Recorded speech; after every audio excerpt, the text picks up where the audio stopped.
নমস্কার। আজকে ইস্টবেঙ্গলের যে খেলাটা হলো নর্থ ইস্টের সঙ্গে, আজকে কাঙ্ক্ষিত জয় ইস্টবেঙ্গল তুলে নিল।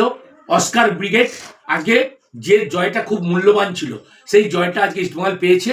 কিন্তু ইস্টবেঙ্গলের 3 বছর ধরে খেলছে লালচুয়া এখনো আমরা এর আগেও বলেছি, এখনো বলছি, লালচুয়াকে অবিলম্বে রিলিজ করে দেওয়া উচিত।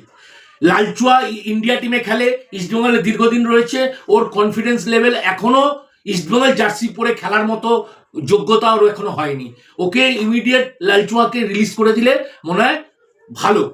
কেন আমরা বলছি, লালচুয়া থাকা মানে ইস্টবেঙ্গলে একটা মানে কি বলবো ডোঙা জাতীয় একটা ব্যাপার, যে জেতার চান্সটা খুব কম থাকে লালচুয়া খেললে। ও থাকলে ডিফেন্সটা নড়বড়ে লাগছে। এরকম একটা পরিস্থিতি থেকে বেরিয়ে আসতে গেলে লালচুয়াকে রিলিজ দিতেই হবে। ধন্যবাদ, নমস্কার। যদি আমাদের ভিডিওটা ভালো লাগে অবশ্যই সাবস্ক্রাইব করবেন, লাইক করবেন।